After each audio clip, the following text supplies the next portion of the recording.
कबीर साहेब की। सदगुरु श्री पूरन साहब जी कहे हैं बैराग शतक में कि कोई ना हमारो जगत में न हम काऊ के मीत, सत्संगत प्रताप बल रहे मोह गढ़ जीत। सदुदेव कहते हैं हमारा इस सारे संसार में कोई नहीं है, कोई ना हमारा जगत में, ना हम काऊ के मीत। एक उत्तम चंद नाम का हुआ है, अकेला ही था अपने माता पिता का, और एक उसकी बहन भी थी। बहन की उसने शादी करी तो कुछ कर्जा हो गया था, तो कमाने के लिए वो और अपने घर से निकला। तो नौकरी उसकी अच्छी लगी। 2-4 साल बाद पैसा कमा करके और जब वो अपने घर को लौट रहा था तो उसका विचार आया कि रास्ता में माँ जियाई बहन रहती है, लाओ एक दिन बहन के जहां रहेंगे और फिर सुबह चले जाएंगे, माँ के दर्शन करेंगे। उत्तम चंद के पिता का शरीर छूट गया था, घर में अकेली माँ थी। जब वो अपनी बहन के जहां गया तो बहन ने एकदम उत्तम चंद की जेठ भर ली और खाट बिछाई और बैठा रहा, भैया बहुत दिन से आया है, और हवा करने लगी। रात्रि हुई, उत्तम चंद बोला बहन में कुछ पैसे कमा करके लाया हूं और इन पैसों को तू अपने पास में रख ले, और सुबह जब मैं जाऊंगा तब मुझे दे देना। बहन को पैसे रखने के दे दिए। रात में बहन का विचार बदल गया और अपने पति के पास में पहुंची कि देखो हमारे पास में बहुत कमी है और पैसा नहीं है, और भैया जी विदेश से पैसा कमा के लाया है। अब ऐसा करो, ले जी चाकू और मेरे भैया को आप मार दो तो ये धन मिल जाएगा। एकदम उसका पति बोला डायन तू डांकनी है, तू ठीक नहीं है, तू अपने भैया को मारना चाहती है। 2 चांटे दिए, वहां से भगा दी। फिर अपने देवर के पास में पहुंची, देवर भी बोला तेरा खास भाई है, अपने भाई को मारना चाहती है, तो उसने भी भगा दी। फिर अपने ससुर के पास में जाती है और कहती है पिताजी ऐसे ऐसी बात है, अपन गरीब हैं, बड़ी मुश्किल से धन आया, मेरा भाई कमा के लाया है, इसको मार के गाड़ दो, धन अपने लिए हो जाएगा। ससुर ने भी डंडा उठाया कि तू कैसी औरत है, तू ठीक नहीं है, हम अपने घर से निकाल देंगे, ऐसा काम कराती है। ठीक है। फिर जाकर के लेट गई अपने खाट पे और बोली कि ये तो कोई मेरी बात नहीं मानते तो मैं स्वयं जाती हूँ। तो रस्सी लेकर के अपने भाई को खाट से बांध लिया और बांध करके बहन छाती पे बैठ गई। एकदम उत्तम चंद की नींद खुली कि बहन ये क्या कर रही है, कि देख हम गरीब हैं, तू पैसा कमा के लाया है, अब तेरे को मारेंगे, तेरे पैसे से काम चलाएंगे। उत्तम चंद बोला कि मैं राजी से ही सारे पैसे दे दूंगा, अब मैं कभी किसी से नहीं कहूंगा, लेकिन तू छोड़ेगा नहीं, मैं नहीं मानूंगी। आंख मीच करके चाकू लेकर उत्तम चंद का पेट फाड़ दिया, अपने भाई को काट करके, और ले जा करके जो बिटौरा होते ना, जो गोबर के कंडे पाते जाते, उसमें जाके छिपा दिया। जब उसमें जाकर के छिपा दिया, और उसने उत्तम चंद ने अपनी मां को पहले ही बता दिया था कि एक रात में बहन के जहां ठहरूंगा, और मां ने जब खबर भेजी तो उसने बता भी दिया कि हाँ भाई मेरे यहाँ आया है, और फिर मां से खबर भेजती है कि यहाँ से भाई तो चला गया। जब 3-4 दिन हो गए, मां बोली बेटी अभी तो तेरा भाई यहाँ नहीं आया, कि यहाँ से तो चला गया। जब घर पे नहीं पहुंचा तो उत्तम चंद के जो बहनोई थे वो उससे बोले कि तू कहती थी कि इसको मार कर इसका धन लेना, तेने कुछ कर तो नहीं दिया। उसके ससुर बोले तेने कुछ कर तो नहीं दिया, देवर भी बोला, पर वो नहीं मानी। किसी ने कहा कि रात के समय पे और हमने ये बिटोरे में कुछ छिपाते हुए ये देखी, जो बिटोरा खसाया कंडों का, तो उत्तम चंद की लाश उसी में मिल गई। फिर पुलिस पे रिपोर्ट करी और उसको पकड़वा करके और चौराहे पर गड्ढा करवा करके उस औरत को गड़वा कर दही डाल कर कुत्ते छुड़वाए, उसको कुत्ता फांसी लगाई। तो सदगुरुदेव जी कहते हैं कि कोई किसी का नहीं है इस सारे संसार में। तुम सुनियो भैया, मतलब का है संसार, सारा संसार मतलब का है। ना बेटा अपना होता है, ना बहन अपनी, ना माँ, ना पिता, कोई किसी का नहीं है। जब पारक ज्ञान हो जाता है, जड़ चेतन का ज्ञान हो जाता है, जब हमारी वृत्ति अच्छी हो जाती है, तब हमको पता चलता है कि हम कौन हैं और किसके लिए आए, हमको क्या करना चाहिए। नहीं तो अंधे हो जाते हैं, धन को देख करके अंधे हो जाते हैं, पद को देख करके अंधे हो जाते हैं। एक समय की बात है कि जो चीनी कोटा होता है ना, जो चीनी बांटते हैं लोग, कोटा में चीनी आती है, तो एक के लड़के की नौकरी लग गई तो चीनी कोटा में, तो उसके चाचा थे जो गरीब थे, उन्होंने कहा कि वैसे हम शक्कर खरीदेंगे तो महंगी आएगी, तो लाओ हमारा भतीजा है और चीनी कोटा में लग गया है, तो वहां से हमको सस्ते में चीनी मिल जाएगी। तो वो गए और जाकर के बस वो चीनी बांट रहा था, वो बैठ गए। बैठ करके उन्होंने एक मुट्ठी चीनी भर ली। चीनी तो बेटा बहुत बढ़िया है कि हाँ बढ़िया है, पर ये नहीं समझ लेना कि मैं आपको फोकट में दे दूंगा, हाँ ये नहीं समझ लेना। और चीनी मुट्ठी में भर लिया, वहीं डाल दो। जो इतनी बात सुनी चाचा के, बहुत बड़ा झटका लगा कि ओहो मेरा ही भतीजा, और इसको पढ़ाने में मैंने सहयोग किया, नौकरी भी इसकी लगवा दी, और आज मेरी मुट्ठी में से इसने शक्कर डरवा ली और कहता है कि ये नहीं समझ लेना कि फोकट में दे दूंगा। तब उनको बैराग हुआ कि कोई किसी का नहीं है।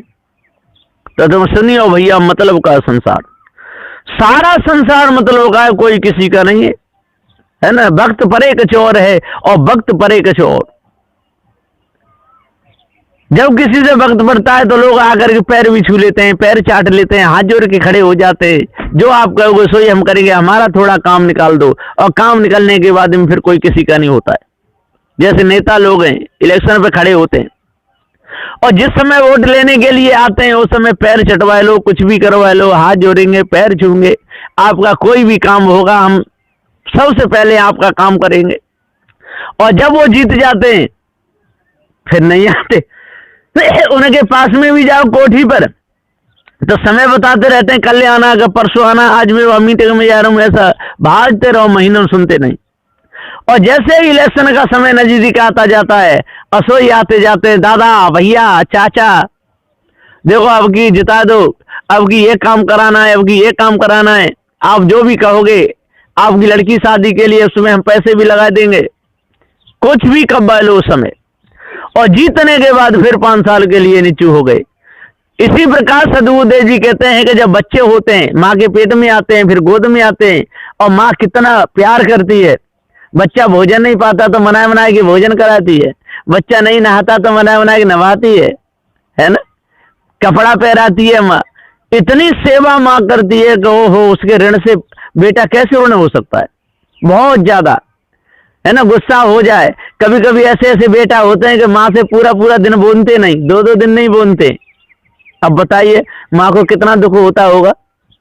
जब उसने जन्म दिया, उसकी टट्टी पे सब साफ करती है, रोज नहवाती है, समय से उठाती है, और उस माँ से यदि बच्चा ना बोले, पास में ना जाए, तो कितना दुख होगा। इतना दुख होता है मानो लाखों बिच्छू ने एक साथ डंक मार दिया। इसलिए माता पिता से कभी विमुख नहीं होना चाहिए। माँ ना बोले तब भी माँ के पास में जाना चाहिए, पैर छूने चाहिए, पिता के पास में जाना चाहिए, दादी दादा के पास में जाना चाहिए, उनको पूछना चाहिए आपको कोई तकलीफ तो नहीं है ना, और खुश रहना चाहिए, कभी नाराज नहीं होना चाहिए। पर ऐसे ऐसे बेटा होते हैं कि माँ से ही नाराज हो जाते है ना। माँ कहते बेटा इधर को आ तो उधर को भागते हैं, पास में बुलाओ तो पास में भी नहीं आते, यहाँ तक क्या कि गुरुजी के पास में नहीं जाते कोई कोई तो, और फिर खुश हो जाते हैं तब जाते हैं। और माँ को कितना वैसा लगता है मेरा बेटा भूखा होगा, भूखा होगा तो माँ जल पिलाती है ना, दूध में शक्कर मिला मिला के अपने बेटाओं को पिलाती है ना। ये क्या आ गया। अब देखो मेरे सामने भी अभी देखो एक माताएं अपने बेटा के लिए दूध लाई है कटोरा में करके, है ना, और बेटा बैठा है, तो कितनी सेवा करती है, बहुत सेवा। ये सेवा ही है उनकी सेवा। तो इसको नहीं कहना चाहिए सेवा, तो जो बेटा करे वो होती है, जो तो उनकी दया है ना, दया से अपने पालती है। और संसार में मोह भी होता है कि बेटा है, बड़ा हो जाएगा, सेवा करेगा, इसलिए है ना, हम बड़े बूढ़े हो जाएंगे तो हमारा बेटा ही संभालेगा, कपड़े धोएगा, है ना, बीमार पड़ेंगे अस्पताल ले जाएगा, सेवा में रहेगा, तो ये रहता है। और वही बेटा यदि माता पिता की सेवा ना करें तो माता पिता को बहुत बड़ा दुख होता है। है ना। तो बेटाओं को जिस प्रकार से माता पिता मना मना के भोजन कराते और दूध ला करके पिलाते, इसी प्रकार से फिर बेटाओं को भी उनका ध्यान रखना चाहिए।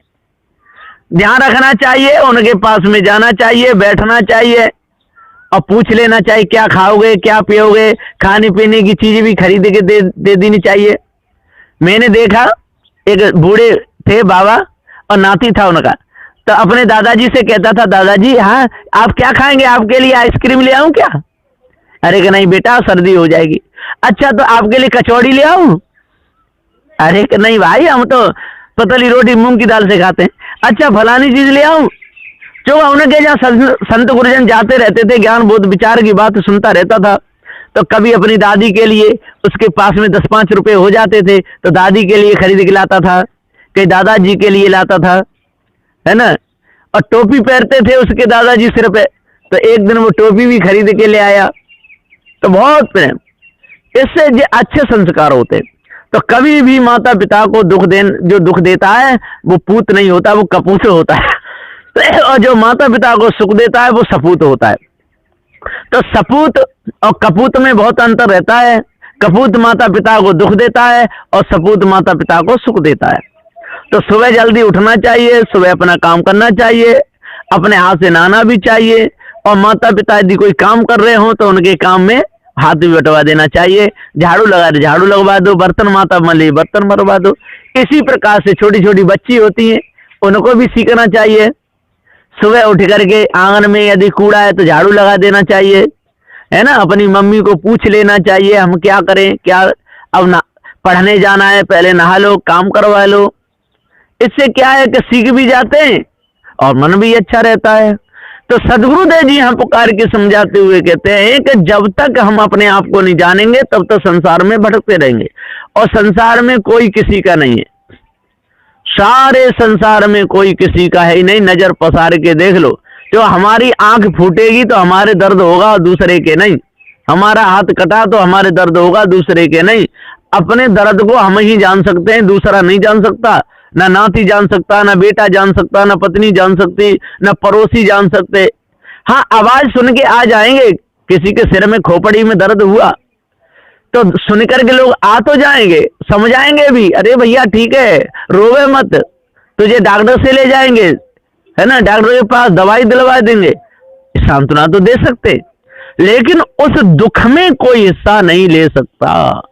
इसी प्रकार जो माता पिता अपने बेटा को समझाते हैं, पढ़ाते लिखाते हैं, मकान में तो कोई हिस्सा ले सकता है ना, और भी कोई धन संपत्ति कमा के दे उसमें भी लोग हिस्सा ले सकते हैं, लेकिन जो विद्या धन है उसमें कोई हिस्सा नहीं ले सकता है।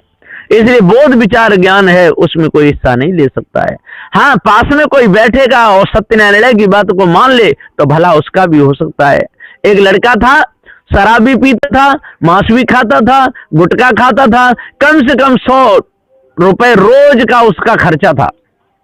अब एक दिन गुरुजी आए, गुरुजी बोले बेटा तू क्या करता है? कि क्या करूं गुरुजी, ऐसी ऐसी आदत पड़ गई है, तो मेरे पास रोज आया कर। तो गुरुजी के पास जाता था, गुरुजी उसको रोज समझाते थे।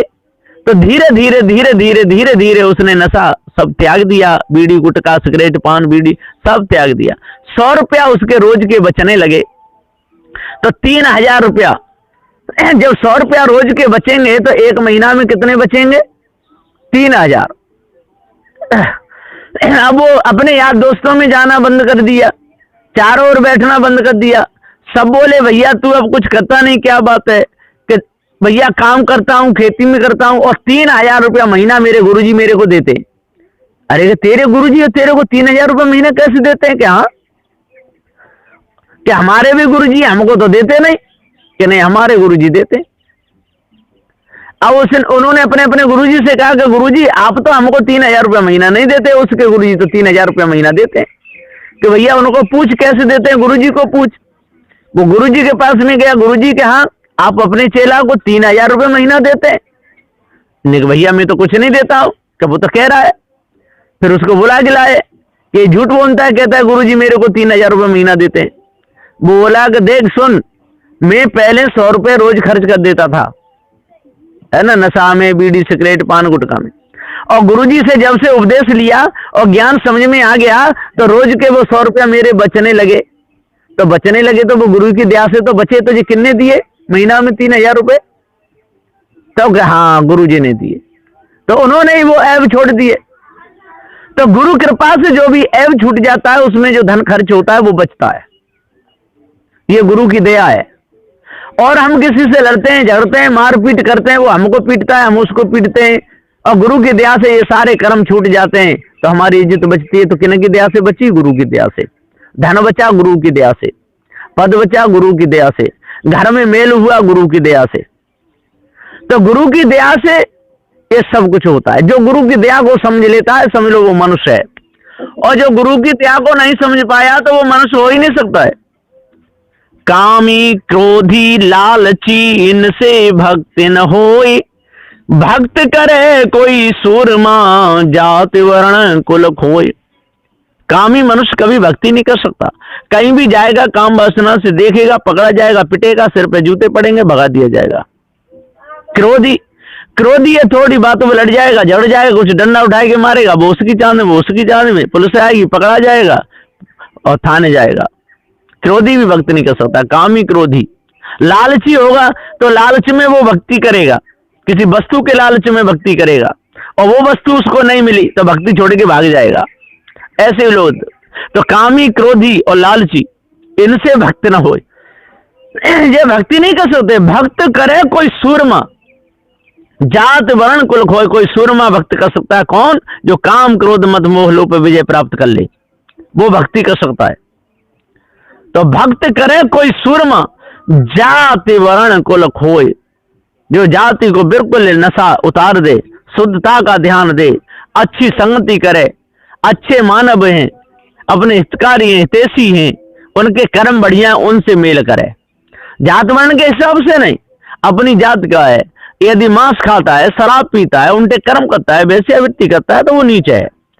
और हमारे मेल का नहीं, और जो संसार में वर्ण व्यवस्था चल रही है उसमें दूसरा है, लेकिन हमारा हितैषी है, मांस नहीं खाता, अंडा नहीं खाता, भक्त है, तो वो अपना है। तो कामी क्रोधी लालची इनसे भक्त न होए, भक्त करे कोई सूरमा जात वर्ण कुल खोए। और जो जात वर्ण को कुल को बिल्कुल अलग होकर, निष्पक्ष होकर के और सत्य से नाता जोड़े, सज्जन पुरुषों के पास में बैठे, सज्जनता अपने हृदय में बसावे और सारी कुटिलता को अपने अंदर से त्याग दे, सच्चे रूप में मनुष्य बन जाए, समझ लो वो ही मनुष्य है। तो सदगुरुदेव जी पुकार के समझाते हुए कहते हैं कि रे भाइयों, जब तक आप लोग अपने आप को नहीं जानोगे, जब तक भ्रम भूल कल्पना को अपने अंदर से नहीं त्यागोगे, भूल को जब तक नहीं मिटाओगे, तब तक कुछ भी नहीं मिलेगा, है ना। इसलिए हृदय पवित्र करें और सभी प्रकार की कालमा को दूर करें, तब पूर्ण शांति मिलेगी। इन्हीं वचनों के साथ में मैं अपनी वाणी को विराम देता हूँ। बोलिए श्री सद्गुरुदेव की जय।